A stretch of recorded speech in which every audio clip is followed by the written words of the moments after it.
Today's teaching is in Mark chapter 1, verse 29 to 45. Let me read for us. Now, as soon as they left the synagogue, they entered Simon and Andrew's house with James and John. Simon's mother-in-law was lying sick with a fever. So they spoke to Jesus at once about her. He came and raised her up by gently taking her hand. Then the fever left her, and she began to serve them. When it was evening, after sunset, they brought to him all who were sick and demon-possessed. The whole town gathered by the door. So he healed many who were sick with various diseases and drove out many demons. But he would not permit the demons to speak because they knew him. Then Jesus got up early in the morning. It was still very dark, and he departed and went out to a desolate place. And there he spent time in prayer. Simon and his companions, they searched for him. And they went and found him, and they said, "Everyone's looking for you." He replied, "Let us go elsewhere, into the surrounding villages, so that I can preach there too. For this is what I came out here to do."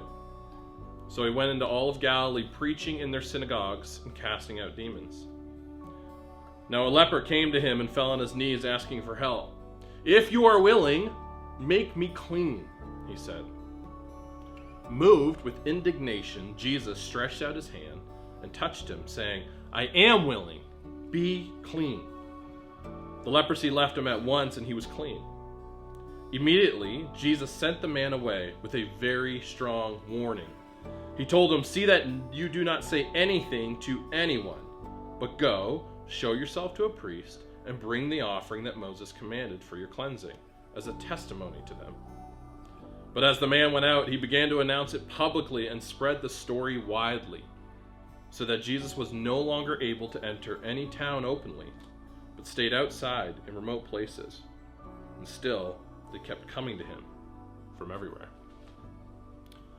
If last week we saw that people were amazed at Jesus' authority in the synagogue, this week we're going to see that this amazement, it spills out into the streets, it spills out into the homes, it spills out into the villages and all of Galilee.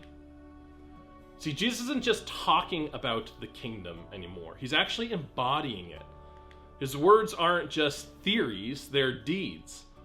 When he speaks, things happen. His words don't just inform, they actually lead to transformation. And it's important to remember that John Mark, the author of Mark's Gospel, he wants us, the readers or the hearers, to contemplate whether Jesus is the anticipated Messiah. We've looked at John the Baptizer and how God the Father affirmed his identity and his calling. And we saw how Jesus' teaching had authority. And this was evidence that he was the Messiah. And today what we're going to look at, we're going to see his actions and how his actions start to reveal the reality of his messianic identity as well. The Old Testament prophesied that when the Messiah came, we would see things like this. People expected to see healings and teaching with authority and casting out demons. And so what the author, John Mark's trying to show us here, is that Jesus is not only fulfilling the messianic expectation in his teaching, but now he's fulfilling it in the expectation of his deeds. What the people of Israel expected to come with the kingdom of God alongside the Messiah was actually happening. We see Jesus, he does three things in this text, or in this group of texts that we're going to focus in on today, that truly define a kingdom ministry for us to learn from. We're going to see that he heals with compassion. We're also going to see that he withdraws in order to pray. And then we're going to see that he continues moving forward on mission. This is his primary goal and purpose. So firstly, people are amazed, and we should be amazed by Jesus' compassion. We see in verse 29 down to 34. Now, as soon as they left the synagogue, they entered Simon and Andrew's house with James and John. And Simon's mother-in-law was laying sick with a fever. And they spoke to Jesus about her, and he came, and what did he do? He raised her up by gently taking her hand. Then the fever left her. She began to serve them. See, Mark, he gives us a domestic scene here, a fevered woman, a woman who's sick. The family's gathered around. Everybody's worried about how they're doing. It's not a public stage. It's not in front of a massive audience with a stage and a sound system. It's not on the street corner to show off in any kind of way. It's just a simple, sick woman with her family in her home gathered around. There's no religious rituals involved. There's just a need. And Jesus meets that need. And he does something striking here in the story. He takes her by the hand. In that simple touch, we see this divine authority in Jesus expressed through an extremely human compassion. In the story, his word is his deed. There's no ceremony, there's no magic. There's just the presence of God in Jesus, and there's his power. And just because of that, by the evening, the whole town gathers at the door. People are coming from everywhere, all over the town, with sickness, with demons, with torment, and Jesus heals them one after another after another. It's also helpful to note that where this takes place is a town called Capernaum. It's a thriving border town. And this becomes the place where Jesus' ministry kind of starts, becomes his base of ministry. Now, this wasn't unintentional. This is a strategic choice. Jesus is not in Jerusalem. He's not in Rome. He's in this town that's kind of a crossroads of cultures and classes. Capernaum was a very diverse place. There were Jews and Gentiles. There were wealthy merchants and fishermen. There were soldiers and there were tax collectors. And Jesus, he starts his mission in his ministry, not in like this holy bubble in a holy land in this amazing place, but just right in the simple life, real lives, living real daily routines and activities. He meets real people where they're really at in their real life. And for us here at Southside, God has placed us in a similar kind of place. Milton is diverse, it's growing, it's connected. It's kind of a crossroads from people all over the world and all over the region in some kind of ways. We've got kind of the thriving hub of Kitchener, Waterloo, Cambridge that's exploding with new life, with youthfulness, with young professionals, with big tech startups. We've obviously got Toronto and the hub that is, the biggest hub in Canada, one of the key kind of hubs of commerce in all of the world. And we're here in Milton, kind of in this crossroads. It's not a place necessarily that people come for anything in particular, but lots of people come here to live. They spend time here from all sorts of backgrounds, and they work all sorts of places, to the east, to the west, to the north, to the south. It's a similar kind of place. And just like Jesus, we are called to embody the kingdom right in our very normal and real neighborhoods, classrooms, and workplaces that we already inhabit. One of the things that Christians believe is that where we are, where we happen to live, the people we happen to be surrounded by, are the very people God has appointed us to meet with, to connect with, to serve with. One of the key Christian ideas in the New Testament is that wherever we're placed, it's somewhere God wants us to be, and he wants us to serve. And so being amazed by Jesus means learning to just see our everyday environment as his chosen base of operation for us, in us, and through us. Secondly, we see in the story that Jesus goes off and prays.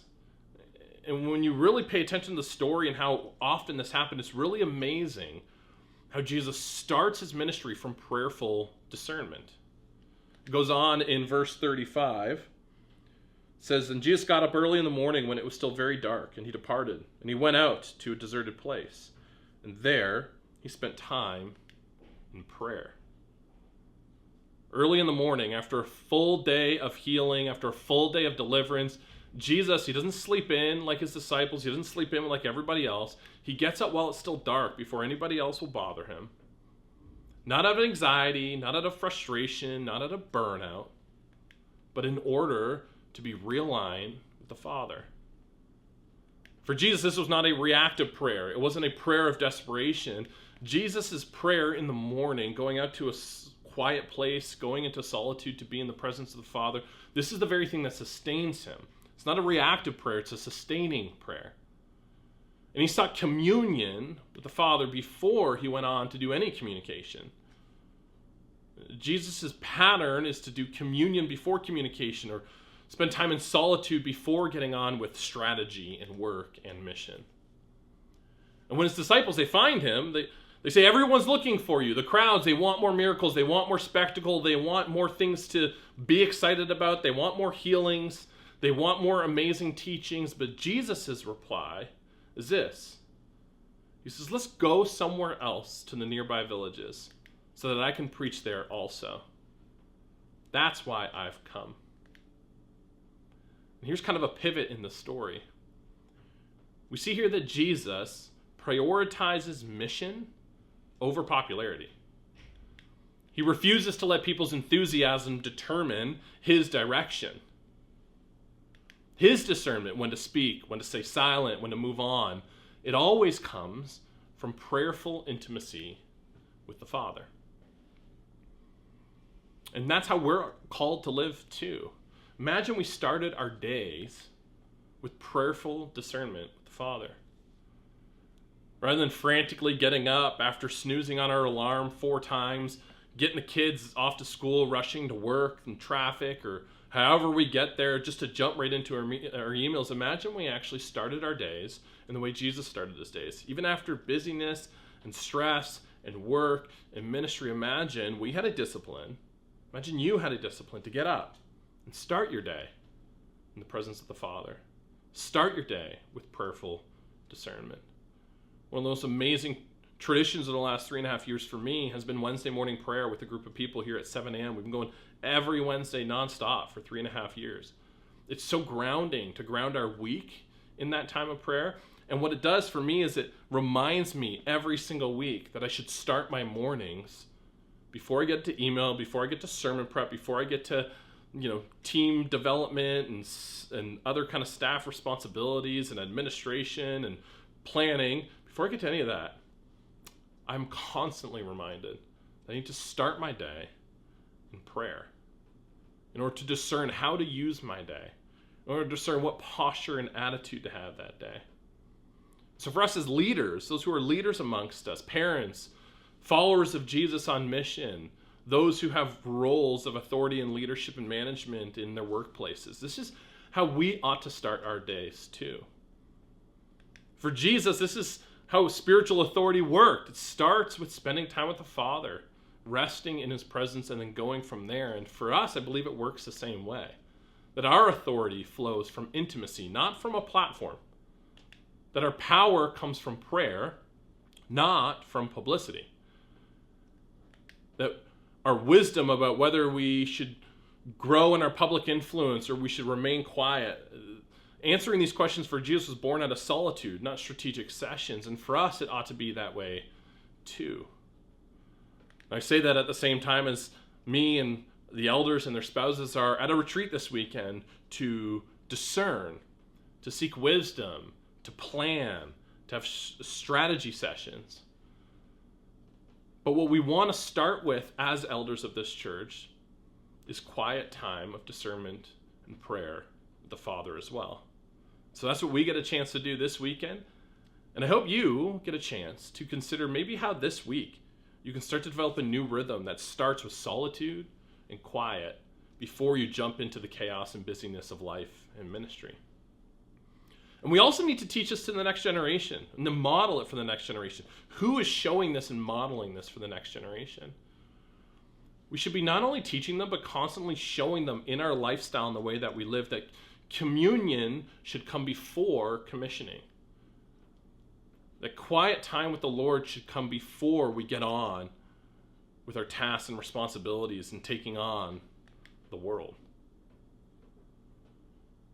They need to learn and they need to see it modeled for them. But before they lead others, before they reach others, they must first be led by God and to seek God. And we model that. We teach that. We live that so that they too can follow the way of Jesus and the pattern of Jesus. Thirdly, we see that people are amazed by his cleansing power, and we ought to be amazed by his cleansing power too. We see this in verse 40. He says, "Now a leper came to him and fell on his knees asking for help. 'If you are willing, you can make me clean,' he said. And Jesus, moved with indignation, he stretched out his hand and he touched him, saying, 'I'm willing, Be clean. The leprosy left him at once, and he was clean. And immediately, Jesus sent the man away with a very strong warning. See, nobody in Israel touched lepers. These people were cut off. They were socially isolated. They were religiously isolated. They were physically isolated. It was assumed that they had done something wrong, that they didn't obey God, that they were cursed by God. So you didn't want to be around a person who was cursed. You didn't want to be around someone who was sick because you didn't want it to be contagious. And you didn't want to be associated with them because it would hurt you socially. That's who the lepers were in the first century. But Jesus, again, moved with compassion. He reaches out his hand and he touches him. He says, I am willing. Nobody else is willing, but I am willing. So be clean. That touch for this man, it was revolutionary. It crossed purity boundaries. It redefined holiness, not as separation, but actually as restorative presence. It totally changed the mindset and the framework that most Jews in that culture would have understood. They would have understood that things that are impure need to be set apart, sent away, casted out. But what Jesus is doing here, he's saying, no. True holiness is restorative. True holiness is not to separate. True holiness is actually to bring about healing and restoration. See, Jesus' holiness, it wasn't fragile.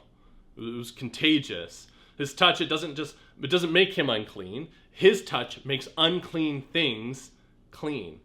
His touch makes the impure pure. He's not worried about becoming impure from something that's impure. What he knows and he understands is that his very love and his very touch and his very ministry brings about healing. He doesn't have anything to worry about. And that's the same for us today. When the Spirit of Christ dwells in you, you need to understand this. There is no person that is too defiled, no situation that's too dark, and no heart that's too far gone from God to be restored, to be healed. If we believe that about ourselves, we first need to believe that that's true of us personally. And secondly, that's true of everyone around us. We are called to model the way of Jesus and to follow after him. We are called to be the people who are willing to touch the untouchable, to associate with those who you're not supposed to associate with, to gather into community those who have already been told they're not welcome here, to the addict, to the anxious, to the person who's labeled too complicated or extra grace required, we say in churches sometimes. We are called to reach out with compassion and conviction to those people. The kind of people who everybody else kind of sets aside, isolates from. And we're not called to do that to fix people, but to extend the healing touch of Christ. You notice in the story that after the healing, Jesus tells the man to stay silent. It kind of seems odd. Wouldn't he want this good message of the gospel to spread all over? Why would he tell him to remain silent? Well, because Jesus understood in his wisdom and maturity that premature publicity, it could hinder the mission. Jesus knew that all attention isn't good attention. There's a time to tell a story, and there's a time to guard it. And that's spiritual maturity. Knowing when the kingdom should be visible and when it should be quiet. Just because it's not visible and public and big and flashy doesn't mean it doesn't exist and doesn't mean it isn't growing. And I found that in my own ministry life and career and responsibilities, that there's a time to speak freely and boldly, speak truth to power, call attention towards the church and the work that the church is doing. There's a time for that.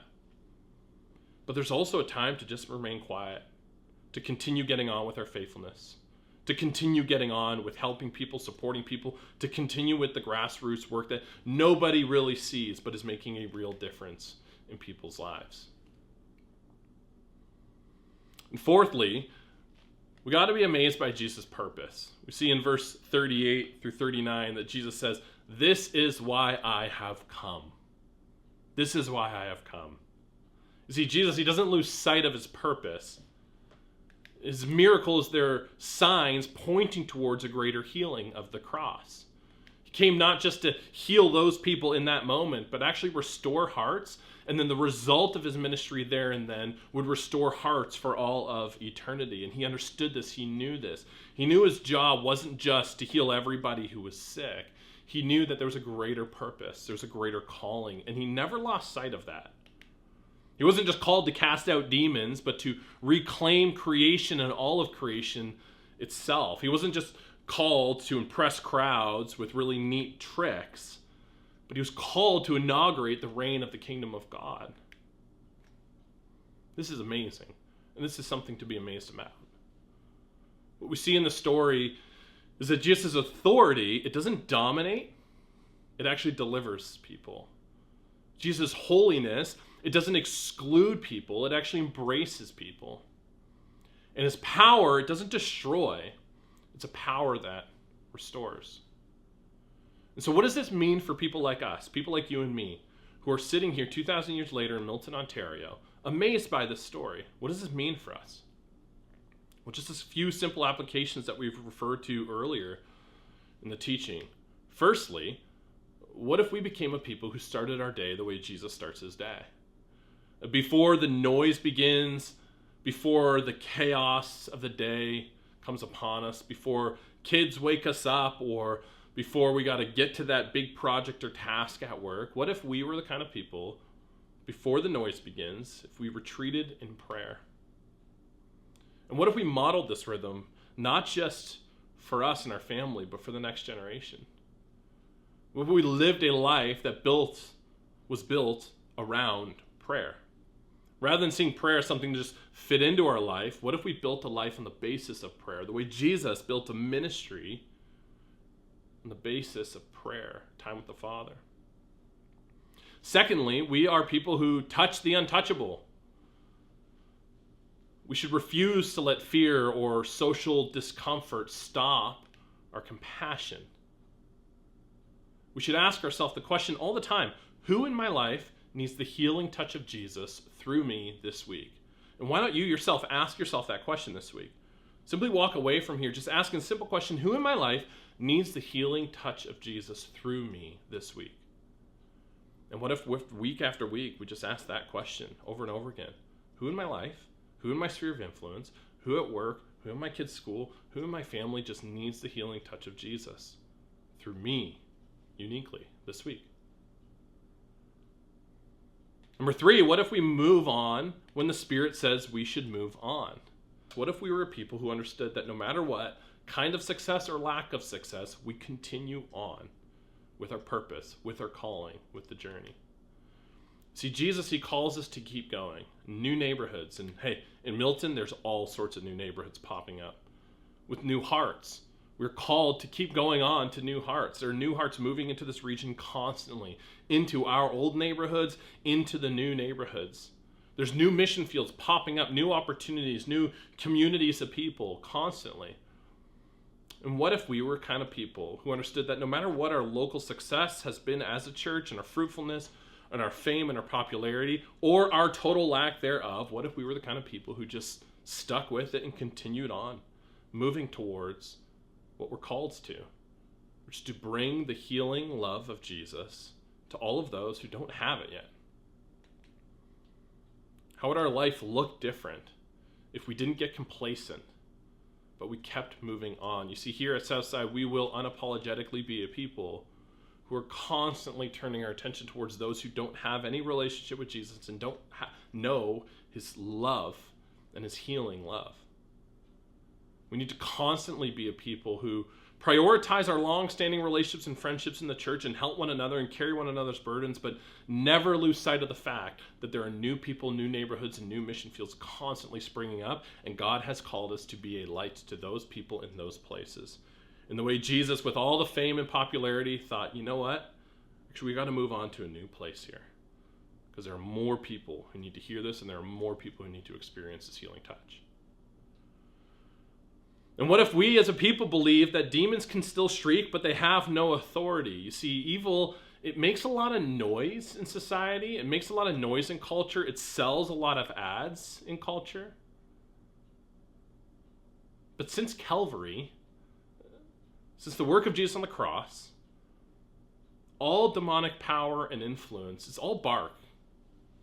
It's all noise. There's no bite. What if we were a people who lived with a confidence that Jesus has won? That there's nothing that can get in our way. There's nothing that can overcome. There's no power greater. What if our confidence isn't in noise levels, in popularity, and in success, but our confidence actually just came from a reminder that it's at the cross where Jesus Christ already won, that the victory's been won, that we get to live into the reality of the kingdom because the victory's already been won, that those cultural voices and those rulers and principalities of the air we read about in the New Testament, or those demonic presences or those strongholds, that they actually don't have power, and we don't have to give them any more power than they have, which is not much at all. It's all noise. It's all noise. Jesus Christ has won. It's the beauty of knowing the rest of the story. And so when you look at Mark chapter 1, 29 to 45, what you ought to see is the beauty of Jesus, how amazing Jesus is, how amazing his compassion is, so amazing in how it heals. We should be amazed by his authority. He has such authority that it silences evil. We should be amazed by his discipline. His discipline sustains his mission. And he's not just amazing in these moments, he's been amazingly consistent ever since. The kinds of things we see in the New Testament that we're reading about here have been happening ever since. People are waking up, and have been for 2,000 years, to the healing, love, and power and authority of Jesus. And so let's stay confident in that. And let's, as a church, be a church that mirrors Jesus' rhythms here that we read in the story. The rhythm of compassion towards action, and disciplined prayer, and the rhythm of courageous mission. If we did that, I think people would once again be amazed by Jesus.